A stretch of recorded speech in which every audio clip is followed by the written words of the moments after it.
Most of you probably know by now that I love the Resident Evil games almost as much as I love drinking myself into alcohol-induced liver failure. I've been a big fan of Capcom's spooky, atmospheric, and occasionally goofy survival horror series ever since the first one burst onto the PlayStation way back in 1996. Yeah, I'm that fucking old. The series gradually changed over the years, becoming increasingly focused on action, gunplay, and big set pieces, which is great if your idea of survival horror was Michael Bay meets Dawn of the Dead. But for fans of the older games that focused on tense atmosphere, inventory management, slow-paced exploration and problem solving, well, it was a bit like watching your daughter go off to college as a bright, fresh-faced teenager full of optimism and excitement, only to come back with a shaved head, a face full of metal, and a t-shirt politely informing you that you're literally the source of all evil in the world. She's still the same person underneath it all, but you find yourself liking her less and less. Capcom began to recognise this problem too, and produced a solution in the form of the Revelations series, a planned collection of smaller, more restrained and slower paced Resident Evil titles designed to sit alongside the main series. I say planned because they only actually made 2 of them before deciding to do the same thing with Resident Evil 7, basically making Revelations a redundant concept. But never let it be said that I don't finish what I started, and since I've reviewed pretty much every other Resident Evil game, and no, I'm not going near Gun Survivor, fuck that shit, I figured it was time to take a look at Revelations 2. So grab your Jill sandwiches and let's do this shit. Resident Evil. The game picks up with series veteran Claire Redfield, who's now working for some kind of anti-bioterrorism task force named TerraSave. You've gotta love the cheesy promo video at the start. It's always a good sign when these games bring in a bit of levity. TerraSave. Because tear doesn't have to end with a wrist.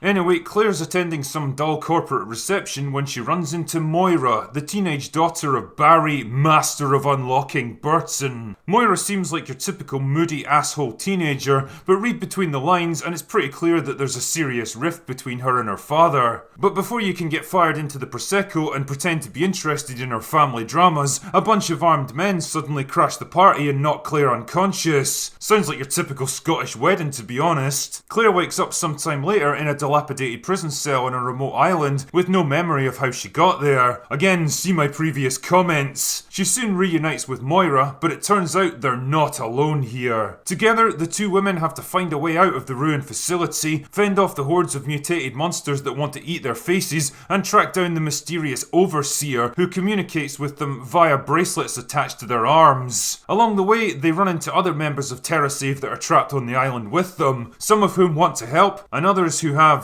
different plans. And while all this is going on, Barry Burton dusts off the Colt Python and heads out to rescue his estranged daughter. So it's basically the plot of every Resident Evil game ever. You're trapped in a hostile environment with lots of things that want to kill you. To escape, you're gonna have to fight, explore, solve puzzles, avoid traps, and all while managing a limited stock of weapons, ammo, and healing items. The difference here is that rather than one single cohesive story, the campaign's divided up into episodic chapters, alternating between Claire and Moira's attempts to escape the island in the present, and Barry following in their wake several months later. There's definitely good and bad aspects to that concept, but I'll talk more about that later. First up, let's look at the plot and characters. Well, for the most part, Revelations 2 actually does a pretty good job with this stuff. The intention was clearly to tell a smaller, more grounded and self-contained kind of story that harkens back to the early days of the series, and well, that's exactly what it does. There's just enough intrigue, secrets and betrayals to keep you invested, and mostly it's pretty well paced, drip feeding you little hints and revelations, but saving the big reveals for the finale. The mystery of what happened to the inhabitants of the island, who the Overseer is and what she wants with Claire and Moira is pretty fun to unravel, although fuck me, I could do without all the Franz Kafka quotes. It's pretty tough to work in high-minded philosophy like this into your game without sounding pretentious as fuck, and well, Capcom aren't up to that particular task. The flip side of the narrative comes from exploring the place several months later as Barry, which adds an extra layer of tension because you really don't know who, if anyone, made it out alive. Although I've got to admit, I was never entirely clear about what happened during those 6 months, or why it took Barry so long to find the island, but whatever. The point is, this isn't another mass viral outbreak that's going to destroy the entire world. It's the story of a small group of people just trying to survive. The tighter narrative focus and slower pace also allows more time for character development, and this is one of the strongest aspects of Revelations 2 for me. Claire and Moira are pretty well rounded as characters, and it's fun to watch their relationship develop over the course of the game. Claire's older and more experienced, and it's her job to take charge and lead the way, even though she's just as scared and clueless as her friend. You really get the sense of someone who's out of their depth, but doing their best to put on a brave face. Moira, on the other hand, is emotional and impulsive, using humour to cover her nerves and lashing out during tense moments. She's kind of rude and abrasive to begin with, and she teeters right on the edge of being obnoxious and unlikable, but as the story progresses, she gradually begins to open up, and her personality softens a little. And I have to admit, by the end, she'd kinda grown on me. The two women have good chemistry together, their voice actors both do an excellent job, and it's fun listening to their banter as they work their way through the environment, trading little quips to break the tension, and swapping stories about past adventures during quieter moments.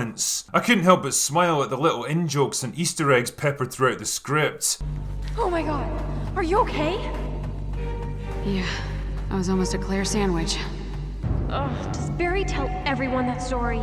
There's a real sense of reverence and affection for the older titles in the series, which is kind of what I'd expect with characters that have been around since the very beginning. It just feels like the game really hits that sweet spot of indulging in little moments of nostalgia without ever wallowing in it. It's also one of the few games in the series that actually acknowledges that quite a bit of time has passed since this all started. Claire's no longer the fresh-faced college student who wandered into Raccoon City 15 years earlier. She's older now, she's more mature, assertive and cynical, and she's traded in the crop tops and biker jackets for designer office wear. You've got to fucking love Barry Burton though. For one of the most iconic characters in Resident Evil lore, he's also one of the least used, and it's nice to see him get a little adventure of his own here. He's basically everyone's grumpy middle-aged dad trying to hang with the cool kids, trading bad puns and constantly bringing up that one awesome thing he did like 20 years earlier.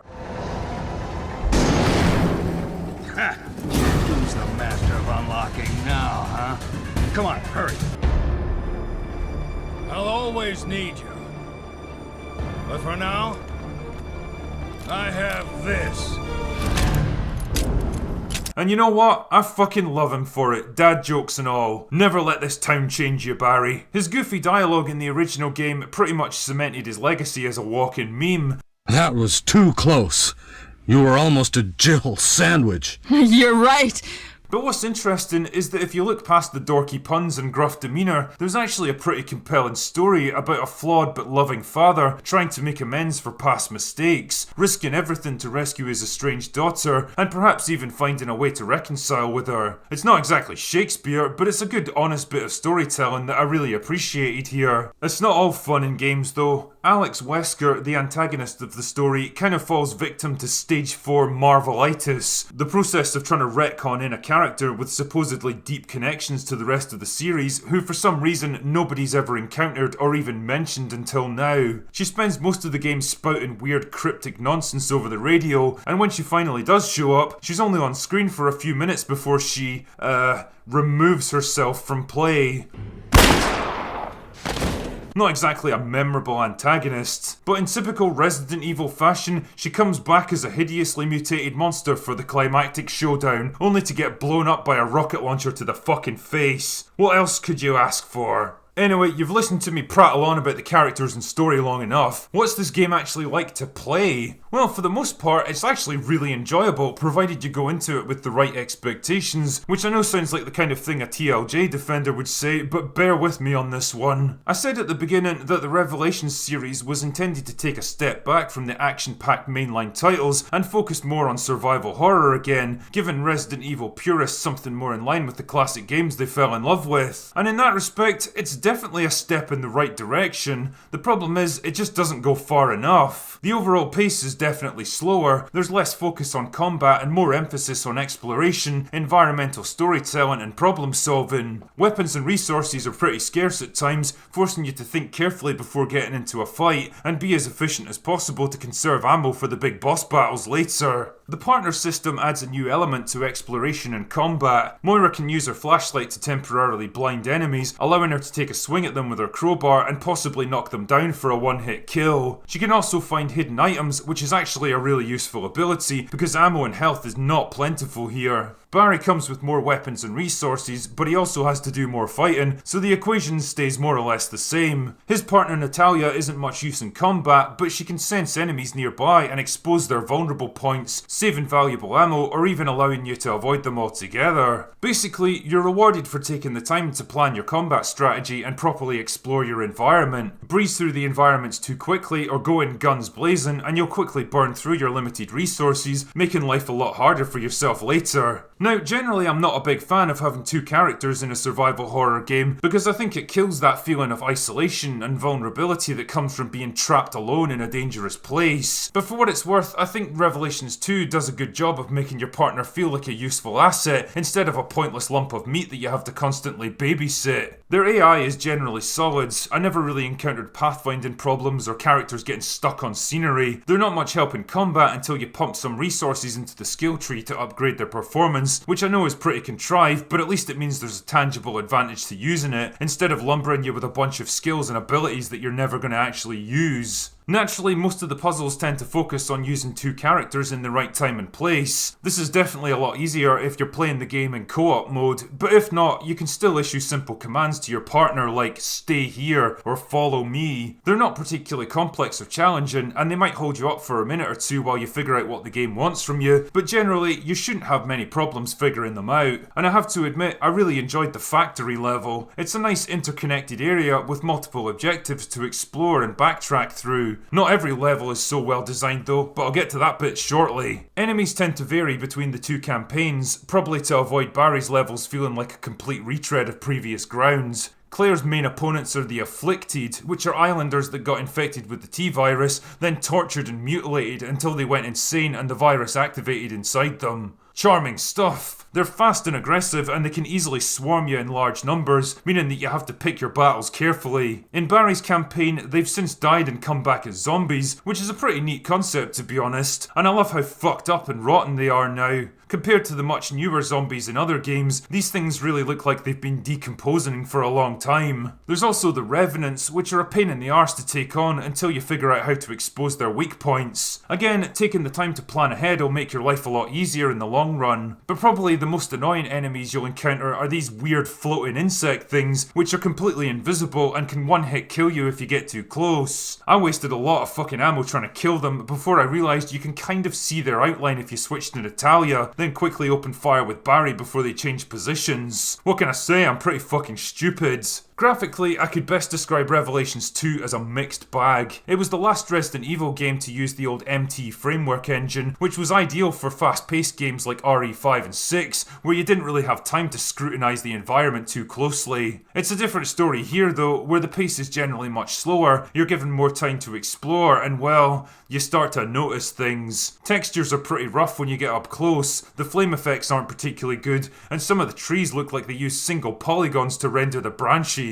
Seriously, Capcom, what the fuck? It's not 2003 anymore. On the plus side though, the dynamic lighting is pretty good, shadows generally behave like they're supposed to, and there's a really neat volumetric fog effect that looks way better than it should for a game like this. Character models are generally pretty detailed and expressive, and the animations are fluid and realistic. Fuck knows what's going on with Claire's face though. I love how she doesn't even vaguely resemble any previous version of Claire. The environments are generally quite atmospheric and fun to explore. There was a clear attempt to emulate the look and feel of abandoned Soviet cities like Pripyat. Lots of dilapidated apartment blocks, ruined factories and rusting industrial centres, but there's also misty forests, windswept beaches and desolate cliff tops. There's a decent mix of places to explore with different enemies and strategies depending on the situation, and I appreciate the subtle storytelling at work here. The little notes and journal entries showing a dying community initially welcoming an outside presence, only to slowly realise they're being used for something much more sinister. That being said, I can't say any of these places are so interesting that I needed to see them twice, and that's where the game starts to grate on me. Basically, when you've completed each chapter as Claire and Moira, you then have to replay that section as Barry several months later, which essentially involves you going through the same exact fucking levels as before. Now, to be fair, the two campaigns do diverge a bit more later, and they each get their own unique areas to work through, but it still feels like a cheap excuse to reuse the same areas and spin out what I guess were pretty limited development development resources. The other issue is that the game is mostly still locked into the same linear level design that's been around since Resident Evil 4. The older games gave you nice interconnected maps like the mansion or the police station, and you had to do a lot of backtracking and navigation to find key items and take them where they needed to go. Even if you progressed a fair way into the game, there was usually still a way to get back to earlier areas if you wanted to have another look around. Now it's mostly just a case of getting from one end of the map to the other so you can exit the chapter, and it just feels cheap and simplistic. Like, imagine how much cooler this game would be if you had to backtrack to different parts of the island, maybe to unlock key areas that were sealed off before, or find hidden items that were impossible to reach. Maybe that would give the devs a better justification for reusing the same areas. I guess my biggest complaint with Revelations 2 is that while it takes little steps in the right direction, it doesn't really have the balls to commit to its objective. It wants to take the series back to its roots, but it's so afraid to stray away from that lucrative RE4 comfort zone that it ends up delivering an unhappy compromise that pleases nobody. The linear progression, anemic puzzles, lack of inventory management and heavier combat sections aren't going to appeal to fans of the older titles, while the slower pace and smaller scale is probably going to turn off fans of the big bombastic excesses of the later titles. Ultimately, all of this became kind of a moot point with the release of Resident Evil 7 anyway, which did everything the Revelations series had set out to do, only much better, bringing the series full circle and completing the journey begun by these smaller, less ambitious and less sophisticated games, leaving the Revelations series as kind of a footnote in Resident Evil history, a tentative step down an aborted path, destined to be overshadowed and forgotten by its bigger brothers. And it's a shame really, because despite its flaws and shortcomings, despite all the bad things I've pointed out here, I actually found this game pretty damn fun to replay. I went into my playthrough expecting it to be some dated, clunky relic of a different generation, but for the most part I was pleasantly surprised by how well paced, atmospheric, engaging and downright fun it was. I found myself tensing up as the next encounter loomed.